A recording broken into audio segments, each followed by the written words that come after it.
Opo, walang kaugnayan yung dalawang kumpanya. Yun po yung dahilan na mananalo tayo sa libel case na ito.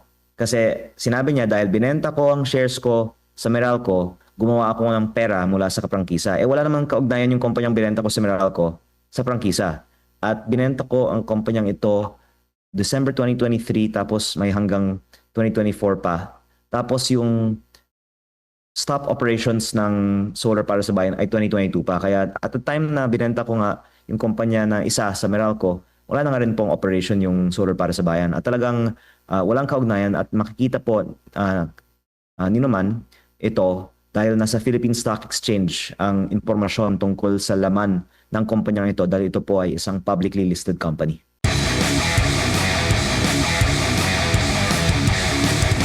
Kong, linawin lang po natin kasi meron daw kayong sinabi na dahil kaibigan nyo si Ombudsman Boying, kahit na dito unang lumabas yung issue patungkol doon sa prangkisa na sinasabing may maling ginawa daw na kaibigan ng inyong ina, dahil daw po hindi kaibigan itong si Actually, yun ay partly palabiro lang dahil yung isa pang dahilan na sinabi ko kinakasuhan natin si Yusek Claire ay marami din siyang ipinakitang pattern na kanina. Mga 20 na ang mga episodes ng kanyang vlog patungkol sa akin at kung hindi po ako nagkakamali, ngayong gabi may isa pang bagong episode na po ay may libelous mga statements. Opo, bakit po sa tingin ninyo libelous po yung kanyang quote lang niya ay itong si Ombudsman Rimulya? Unang-una po, sinabi niya na sang-ayon siya sa mga sinabi. Tapos may mga dinagdagan din siya sa kanyang mga pahayag na sinulat ko po sa aming affidavit na sa tingin niya talagang dahil siya po ay isang vlogger, hindi naman lang niya trabaho na mag-report ng balita. Hindi po siya newscaster. Siya po ay nagbibigay din po ng kanyang opinion. At marami din mga nanonood sa kanyang vlog. Kaya baka yung mga nanonood naniniwala sa mga sinasabi niya. Kaya siya po talaga ay may hit ng 20 episodes ng kanyang vlog tungkol sa akin. Opo, maaari ba nating pag-usapan yung issue na yun na Congressman, lalo na yung allegation po ni Ombudsman? Parang binawin na nga nila yung sinabi nila eh. Ang sinabi po kasi nila, binenta ko ang prangkisa at gumawa ako ng binenta kong kumpanya ay hindi yung itinutukoy nila na may prangkisa. At mukhang hindi lang po siya nag-research kahit na nasa Google lang po ang impormasyon tungkol sa anong kumpanya ang binenta ko. At ang Meralco mismo, sinabi din nila na binenta ko din naman din po yung kumpanya kahit hindi sa Meralco, pero hindi ko po siya binenta. At yung franchise mismo ay may mga provision din na kung after 2 years, walang operational po ang kanyang operasyon dahil hindi po siya nabigyan ng mga necessary government permits sa taong 2022. At for many of these na kumita ako sa negosyong ito. Dahil gusto ko pong mag-comply with exceeding caution sa batas, itinigil namin ang comply sa batas. Opo, ang nababanggit nyo po na may prangkisa, itong Solar para sa Bayan Corporation. Linawin ko lang po, existing pa rin yung kanyang Operasyon mula 2022 pa, ayon sa probisyon ng prangkisa, within 2 years, ipso facto revoked o automatic repeal o amend ng mga legislative franchises na tulad nito. Kaya basis din po sa general law ng 2022 na ang DOE ay magbigay din ng implementing rules and regulations na hindi po inilabas ng DOE para sa maraming mga dahilan na revoke na po ang prangkisang ito. Pero hindi talaga ito hindi na mag-operate. Actually, ako po ay nag-invest para sa mga planta ng kumpanyang ito at napakasakit po na kahit nandoon yung mga solar panels, hindi po sila umaandar dahil hindi po ibinigay ang permit to operate ng plantang ito. Opo. And needed pa ba ng Solar na para sa Bayan Corporation na mag-info sa Kamara na hindi kami nakapag-operate na since 2022? Or automatic na po yun, batay po sa batas sa prangkisa ng SPBC? Definitely po automatic kasi napakalinaw po sa batas nakalagay ipso facto revoked. Pwedeng sinabi na sana na kailangan mong i-notify ang Kongreso kahit walang sabihin lang na revoked, nakalagay ipso facto revoked. Pangalawa po, separate point yung my general law na nakalagay that this new law hereby repeals and amends all of the legislative franchises affected by this law. Opo. Kung i-google mo ang nabanggit na pag-divest po nyo po, marami na mga artikulo lumalabas dito po sa SPNEC, yung SP New Energy Corporation. Alin po ba yung nauna, sir? Ito o yung SPBC? At ano po yung connection nito sa dalawa? Nabanggit nga ng Meralco last time na opo, na separate itong dalawa na ito. Opo, walang kaugnayan yung dalawang kumpanya. Yun po yung dahilan na mananalo tayo sa libel case na ito. Kasi sinabi niya dahil binenta ko ang shares ko sa Meralco, gumawa ako ng pera mula sa kaprangkisa. Wala namang kaugnayan yung kumpanyang binenta ko sa Meralco sa prangkisa. At binenta ko ang kumpanyang ito December 2023 tapos may hanggang 2024 pa. Tapos yung stop operations ng solar para sa bayan ay 2022 pa. Kaya at the time na binenta ko nga yung kumpanya na isa sa Meralco, wala na nga rin pong operation yung solar para sa bayan. At talagang walang kaugnayan at makikita po ninuman ito dahil nasa Philippine Stock Exchange ang impormasyon tungkol sa laman ng kumpanyang ito dahil ito po ay isang publicly listed company. May nakikita na po ba kayong pattern or dahilan na duda po ninyo? Bakit? Saglit lang, ako yung naglalabas ng mga issue na imbestigahan itong mga issue ng corruption, lalo na itong sa Cabral Files. Bakit ako na naman yung iniimbestigahan? Po, unang-una po, nagsimula lang po si Yusek Castro sa kanyang mahigit 20 episodes na tungkol sa akin matapos kong ibinunyag na hawak ko ang files mula kay Yumaong Yusek Cabral. At nung nasabi niya na binenta ko yung prangkisa tapos kinorek siya ng Meralco, humanap naman siya ng ibang sinabi na may multa daw ako sa DOE na nilinaw ko din po, ang kumpanyang binenta ko sa Meralco ang may naturang multa, hindi po ang kumpanya ng pinag-aari ko. Kaya lumalabas na humahanap sila ng kahit anong mahanap nilang butas at pag hindi sila makahanap ng butas, gagawa na lang sila ng kwento. At kahit po ang iba naman na may mga ganitong aligasyon, hindi naman po ginagawang topic ng napakaraming mga vlog ni Yusek Claire Castro. Ang nakakalungkot, siya po ay hindi lang kahit sinong vlogger. Siya po ay spokesperson ng ating gobyerno. At pinapakinggan ang kanyang mga pahayag bilang mga pahayag ng gobyerno. Kahit na may disclaimer sa kanyang blog na ito po ay kanyang mga personal opinions po lamang. At syempre, ang mga investors sa Pilipinas man o sa ibang mga bansa ay hindi ma-encourage na mamuhunan sa isang bansa kung saan ang presidential spokesperson na may vlog ay maaring manira lang, lalong-lalo po ng mga hindi totoong impormasyon sa mga pribadong investor na hindi naman kumukuha ng kahit piso mula sa gobyerno. Itong lahat po ay mga kusang investment para magtayo ng mga establishmento na magbibigay ng mga trabaho sa mga kababayan natin. At dagdag ko din po na meron tayong ongoing na pinakamalaking proyekto sa Pilipinas na renewable energy, na pinakamalaking investment din ng dayuhang kumpanya sa taong 2025 sa Pilipinas. Ito po ang binenta ko sa Meralco. Kaya ko po ito binabanggit dahil una, nakakahiya sa mga namuhunan sa mga proyektong ito na biglang naging issue ang maling impormasyon tungkol sa mga solar projects at pati na rin po ang ibang mga stakeholders na may kaugnayan sa ongoing proyektong ito.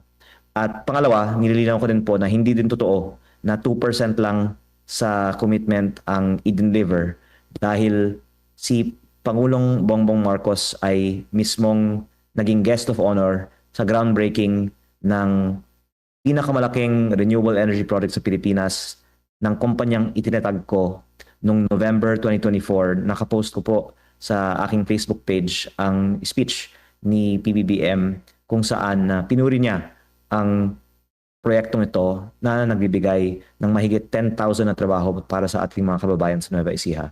Opo, kung ang nabanggit ni Yusek Castro, kaya daw niyo siya sinampahan ng kaso para patahimikin.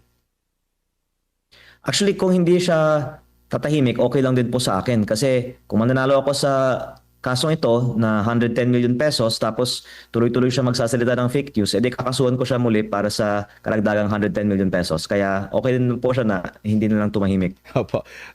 Bago lang si partner MJ po.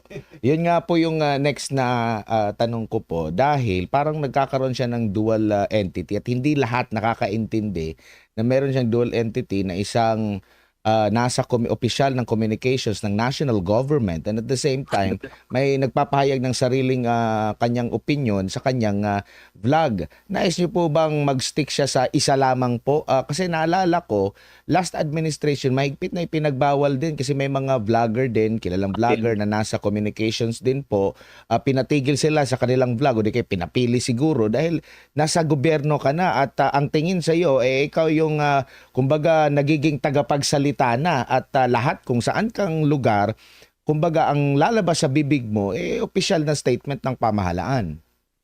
Tama po. At naisip ko lang ngayon, baka may legal prohibition nga sa pag negosyo sa vlog niya habang siya po ay presidential spokesperson. Baka pwede nating pag-aralan yan. Pero of course, politically, hindi maganda para sa administrasyon na may vlogger na hindi lang siya basta-basta nagwa-vlog, umaatake siya kahit ng mga kakampi ng administrasyon.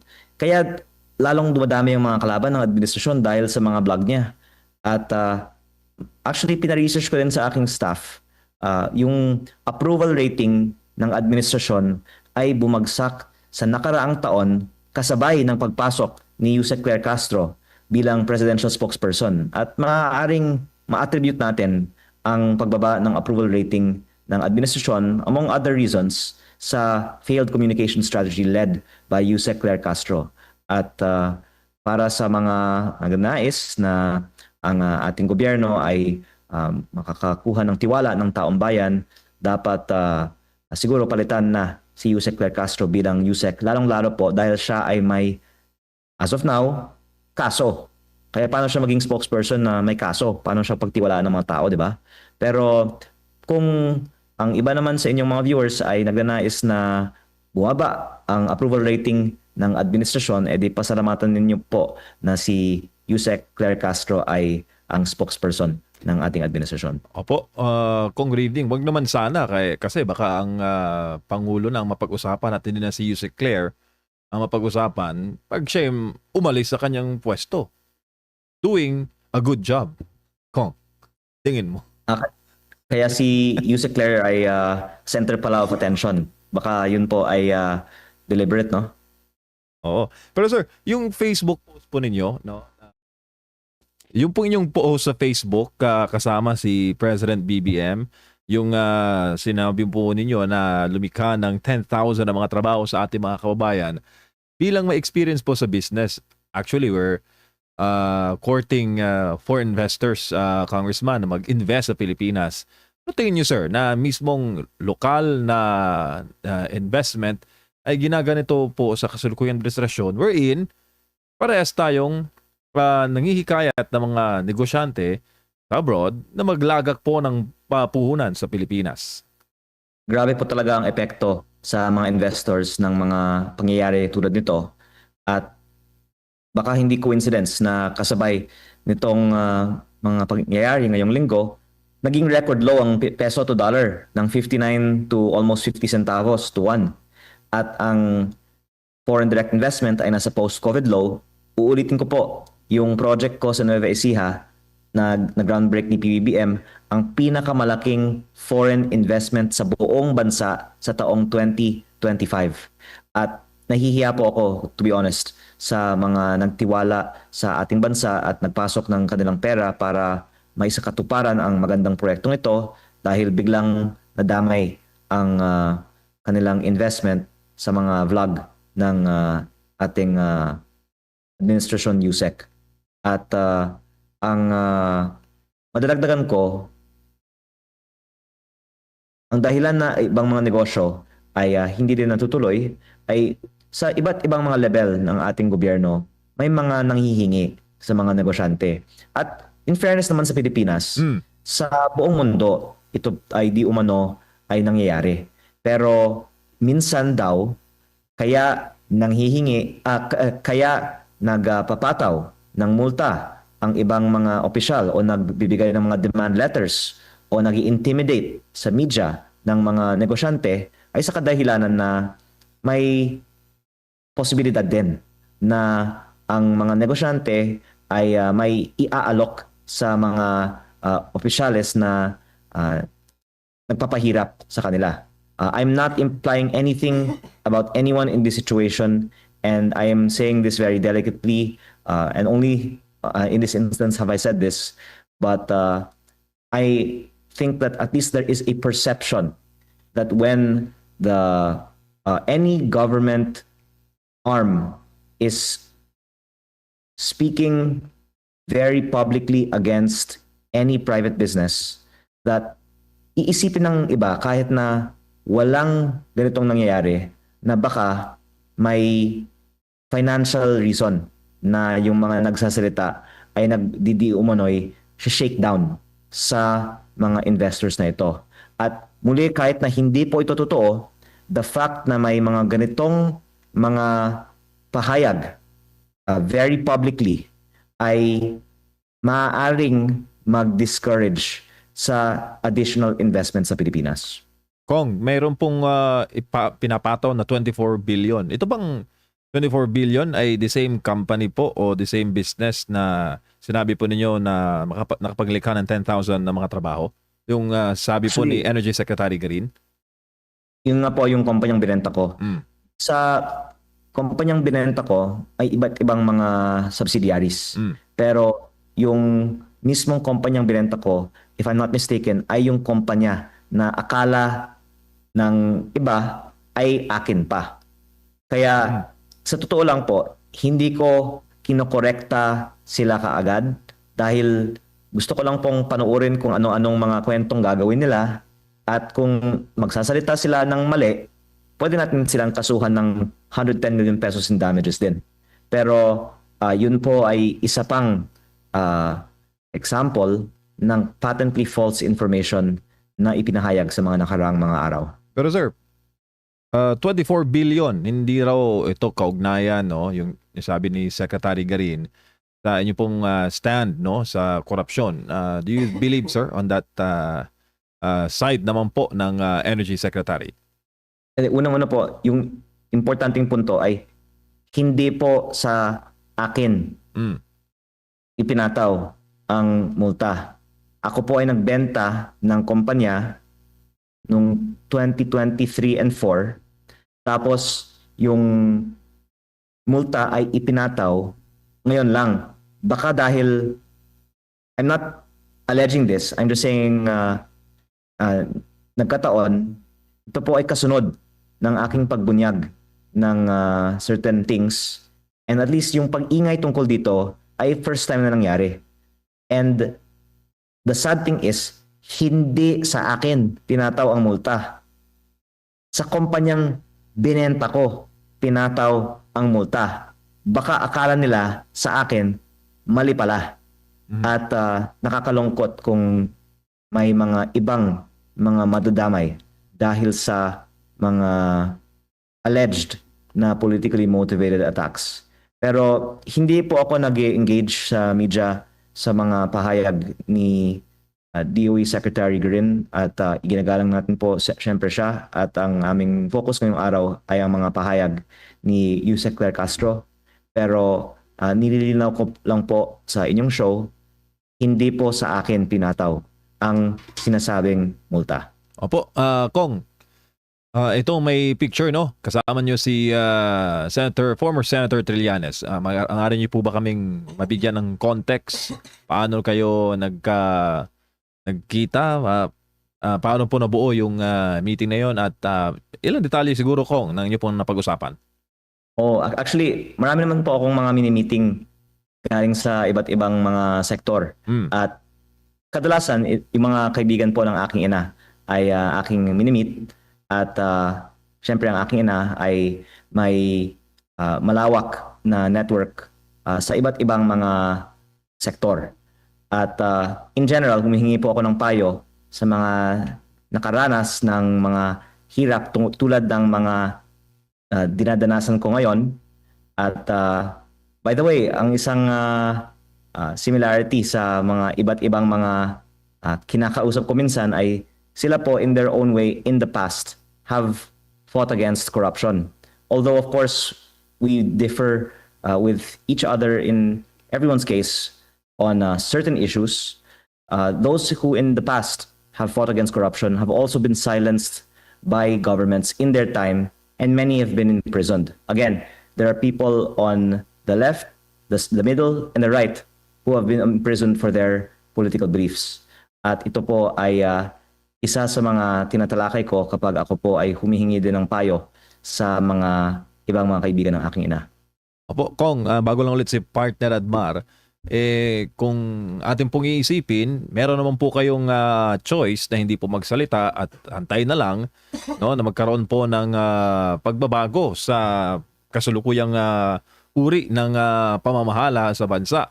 Pero Kong, bakit buwis buhay po itong ginagawa ninyo? Ano po yung driving force ninyo, Kong, at such a young age na kayo po ni Kong Kiko Barzaga, mga pader, mga institusyon po ang inyong binabangga? Ang sinasabi nga sa akin ng aking ina, ang ganda na nga ng aking buhay noon na binenta ko ang aking kumpanya, di ko na kailangan magtrabaho pa, tapos biglang naghanap ako ng mga kalaban at problema. Pero sa akin po, that's precisely why ginagawa ko ito, dahil na-achieve ko na ang gusto ko sa pribadong sektor at ang pribilehiyo ko ay hindi ko na kailangan na kumita pa. At napaka-boring naman ang buhay kung hindi ka maghahanap ng bagong challenge, no? Kaya naisip ko, kung hindi ko ito gagawin at yung mga iba kailangan umasa sa mga budget o sa suporta ng ibang mga contributor para sa kanilang mga kampanya, at ako hindi ko kailangan gawin ito, then baka ako na lang ang pwedeng magsabi ng totoo, dahil hindi ko po kinakatakutan na babawasan ang budget ko. Kaya I guess the heart of it is I find it my sense of responsibility. If I am able to speak freely because of my financial independence, then I should. And of course, all of us want to do the right thing. I think naman that most people in Congress, if they were also in my position, well, I'm not sure most, but many, would also do the right thing kung talagang able ka. Pero kung hindi ka naman with means, kailangan mo talagang makisama para mabigyan ka ng budget. Pero kung may means ka, then it is possible for you to speak freely. Congressman, si Admar po ito ulit. Nabanggit po ng chairman ng franchise dyan po sa Kamara na nakahanda sila if ever na merong di ko alam kung meron na ba talagang naghahain ng resolusyon para imbestigahan po yung issue na yan sa prangkisa. Nakikita nyo po ba na mapapahiya lang sila kung ito'y gagawin nila? Kung pwede bang readily available ba na ma-research kung ano nang nangyari sa SPBC, ganito ganyan, na wala na palang, kumbaga automatic na palang nawala ng prangkisa dahil sa walang operasyon, Congressman? Actually, pwede akong magpunyag ng konting karagdagang impormasyon for the first time ngayon sa inyong interview. Sige po. So, itinanong po ako kahapon ang aking comment sa pahayag ng chair ng naturang komite, at ang sagot ko ay, that's good news. I look forward to expose what I know to any committee of Congress that will give me the opportunity to do so. At ito po ay addressed sa franchises man, energy committee man, o ibang mga komite na may kaugnayan sa ating ekonomiya. Ako po kasi ay hindi aktibo sa mga naturang komite. Also out of exceeding caution, dahil gusto ko ngang patunayan na wala akong connection sa mga komite na may kaugnayan sa mga companies that I have been in or had shares in. And kung ako naman ay ibitahan, pwede ako magsalita. At Patungkol sa Energy Committee, nabanggit ko kanina sa aming press briefing na maraming mga sikreto kung paano kumikita ang mga malalaking kumpanya na pwede kong ibunyag at kung masahol ang korupsyon sa government public works, ganoon din sa private sector at pwedeng talakayin doon. Pero ang Franchises Committee ay espesyal. Yan po ay actually pinag-aagawan sa Kongreso ng mga chairmanship, vice chairmanship at even membership dahil ang alegasyon ay may mga insentibo ang mga miyembro ng Komite on Franchises. At meron po akong mga specific na pwedeng ibahagi sa publiko patungkol dito kung ako po ay imbitahan sa Komite on Franchises. Pero kung hindi po sila nanonood sa inyong show, hayaan na lang po natin sila na imbitahan ako. Pero pag imbitahan po nila ako, pwede ko pong ibunyag ang mga naturang insentibo. Pero ang direktang answer ko po sa inyo ay mukhang hindi nga nagre-research ang maraming mga nagpapahayag sa media bago sila nagpapahayag dahil tulad po nga ng sinabi nyo, simple reading of the bill that was referred to would show them that this was indeed the case na hindi naman sa binasa nila tapos pinahayag pa nila yun. Parang hindi nila binasa at all yung provision na yan. Opo. Sir, balikan ko lang yung usapin tungkol po doon sa Cabral Files. Kasi meron pong parang komento doon si SP Tito Soto na parang medyo dina-downplay niya yung kahalagahan ng Cabral Files po. Actually, yung sinabi niya sa interview na napanood ko ay kung request, then listahan lang. Pero ang importante daw kung lumabas sa GAA at kung may saro. At yan ay actually totoo. Kung hindi mo nakita yung files, hindi mo masabi kung lumabas sa GAA at may saro. Kaya after that statement, ipinost ko po sa Facebook ang listahan ng mga proyekto sa isang list of 20 billion pesos na ang karamihan ng mga proyekto ay maite-trace sa mga kumpanyang may kaugnayan kay Congressman Garjola. Ito po ay sample lamang sa over 700 billion pesos in the 2025 NEP. Sa 20 billion pesos na ito, almost all the projects lumabas sa GAA. And almost all the projects, makikita mo yung record sa DPWH website na almost all na bid out at ongoing ng implementation at may iilan na forbidding lang. At I think Senate President Pro Tempore Ping Lacson would also agree because he has a copy of the file. And tulad po yung listahan ni Zaldico ng 81 billion pesos of DPWH projects in the 2025 budget. Siya po ay may listahang ipinost sa Facebook at lumabas nga po sa GAA ang mga proyektong ito at sa sarili kong distrito, yung mga proyekto sa Cabral Files nandoon at maanomalya. At yung mga proyekto sa listahan ni Zaldico ay nasa aking distrito din at maanomalya.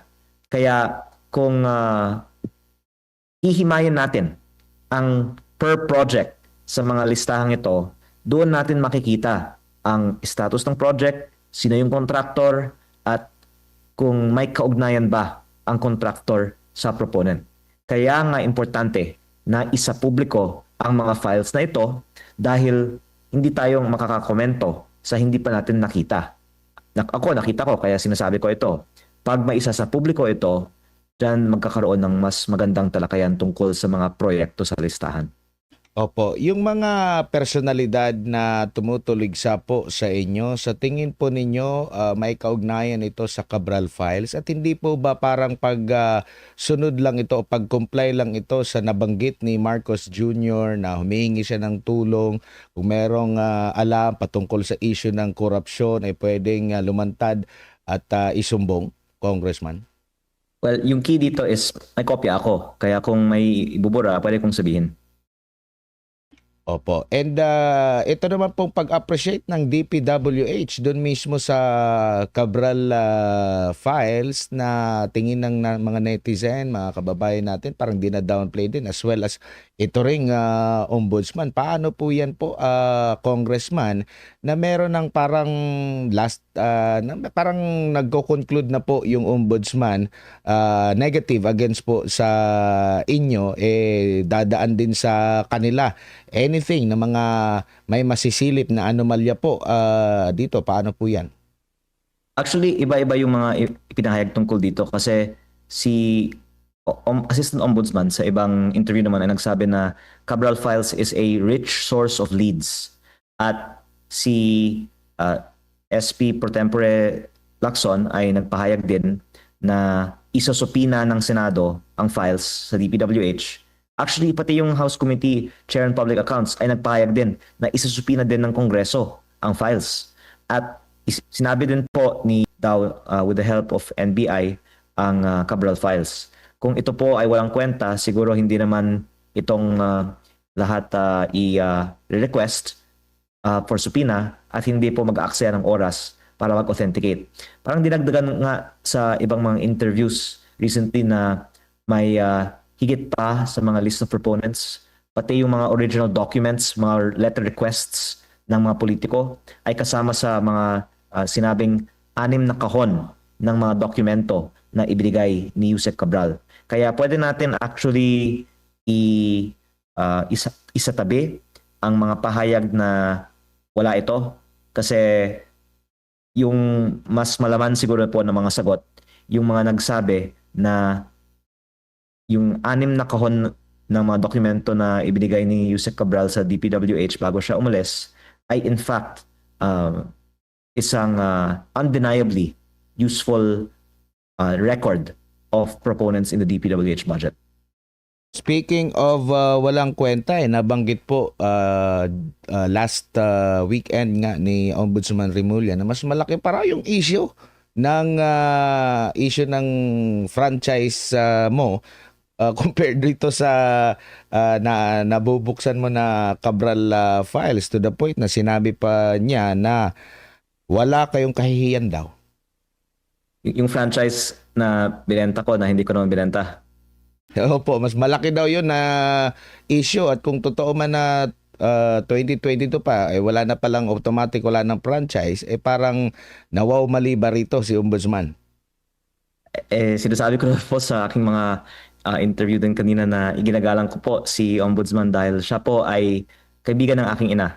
At ang polisiya po sa aming pamilya ay hindi po ako magkokomento pag kaibigan po ng aking ina. Pero sinabi nga po ni Yusek Claire Castro, bakit ako ang kinasuhan? Porket hindi ako kaibigan ng kanyang ina. Kaya kung maaari po dapat kaibiganin Yusek mo na Claire niya. Castro po ang questionin ko. Alam na kung saan lalapit, Dapat partner. kaibiganin ni Yusek Castro, Oo. si Senator. Pero huli na lamang po, Congressman, kasi sa Lunes ay muling bubuksan. Akala ko tapos na pero bubuksan ulit yung investigasyon ng Senate Blue Ribbon Committee ukol nga po dito sa maanumalyang flood control projects po, no? Sabi ni Senador Ping Lacson. And lumalabas nga sa balita na nais ninyong magkausap kayo.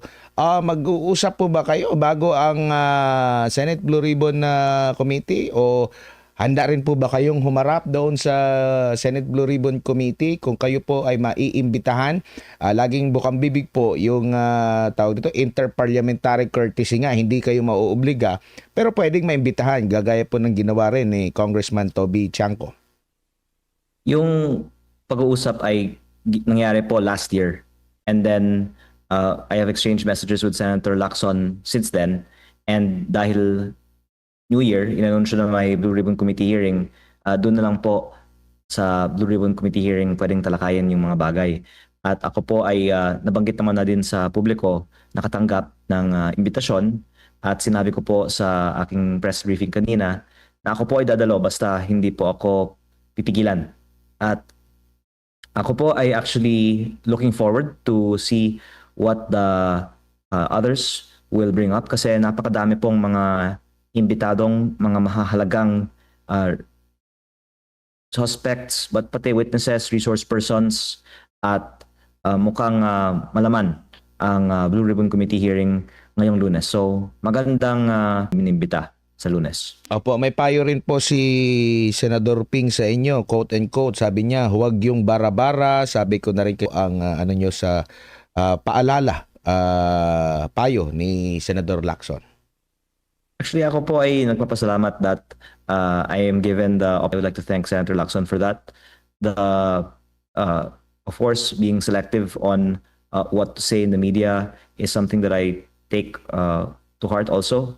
At actually, ngayong linggo nga, hinayaan ko si Yusek Claire na magsalita ng mali bago ako naman na nagkorekta sa kanya ngayong araw.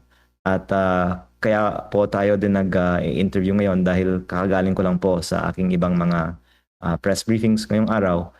Tapos bukas pahinga naman po muli. So hindi na po araw-araw. Pero ang babanggit ko lang din naman po kasi ay yung mahirap sa akin.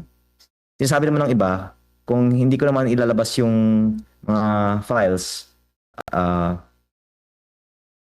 disservice naman sa publiko. Tapos yung mga iba naman pag ilalabas ko, i-criticize ako. Kaya medyo nahihirapan ako. Ano bang dapat natin gawin sa issue ito? Dapat ba isa publiko natin? O dapat ba piliin natin ano yung isa sa publiko? Congressman, baka may mensahe kayo sa taong bayan sa mga ganap ngayon. Kakaumpisa pa lang po ng 2026 at ito agad ang bungad na mga issue at mga usapin po, Congressman.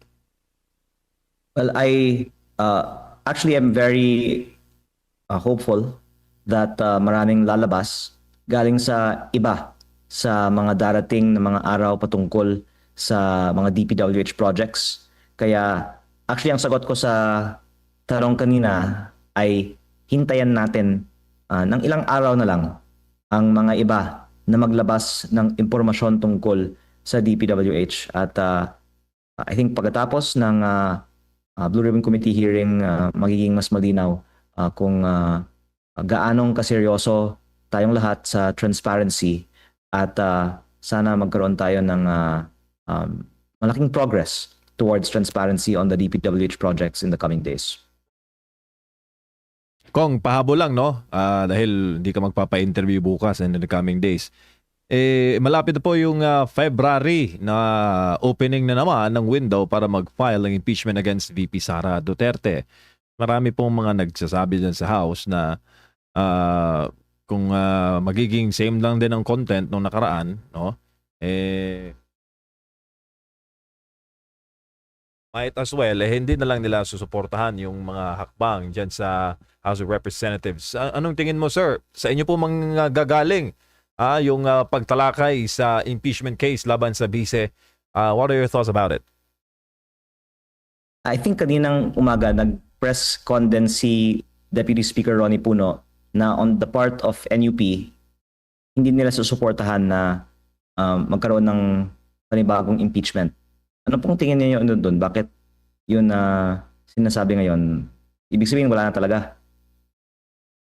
Ang sinasabi nila, marami pang pagtutuunan ng pansin. Tapos, kumbaga, masyadong tututok sila sa issue na yan, baka mabawasan yung, kumbaga, attention nila sa iba pa daw mga importanteng mga usapin, Kong. Pero totoo naman kasi na ang daming mga issue na hindi pa na-resolve. Kaya maaaring totoong hindi na nila ipapursue ito, no? At I guess yung madadagdagan ko lang ay baka nahihiyan na rin ang ibang mga kongresista na mag-allege ng corruption sa mga iba kung sila naman po mismo ay tumatanggap ng MOOE na mas malaki pa sa confidential intelligence funds at may of course mga anomalya din sa mga DPWH projects sa kanilang mga distrito at baka naiisip nila na kung sila po ay magtapon ng mga alegasyon sa iba, yan po ay magiging pagkakataon na ilabas na rin lahat ng mga issue ng lahat ng mga magsasalita tungkol sa korupsyon ng iba. Kung nag-boomerang yung issue, no, sa HREP, imbis na kay VP lang, na back to sender, parang ganon. Opo, Of course, matagal naman na ina-allege na may corruption sa DPWH, no? Of course, pero mas malaki in the last few months ang nakikita natin na scale. Pero yung pinaka-ironic is yung MOOE ng Kongreso ay dahil hindi siya nililiquidate with receipts for the most part, much like confidential intelligence funds, pero much, much bigger. Diba? Kung 18.58 billion pesos yung MOOE ng Kongreso, ibig sabihin, yung pinakamalaking confidential intelligence funds pala sa buong gobyerno ay nasa Kongreso. At ako po ay personally interested na magkalkal pa po ng impormasyon tungkol sa paggamit ng hindi nililiquidate with receipts na budget na ito. Congressman Ega Erice, dilapitan daw ng mga posibleng maghain naman ng impeachment case laban naman kay President BBM. Meron po ba kayong mga na-monitor, Kong? May mga bumulong po ba sa inyo?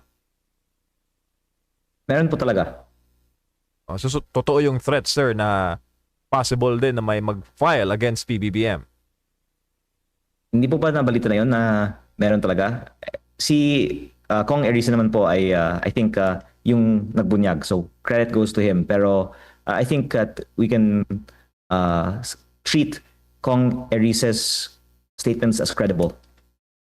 So, anything is possible, Kong, sa pagbabalik session po on the Hindi lang 26th. posible. Sabi ni Kong Erice mangyayari. So maniwala tayo kay Kong Erice. Opo. Congressman, daghang salamat. Maraming salamat po sa inyong oras. Sa ulitin po, happy weekend po, sir. Thank you, sir.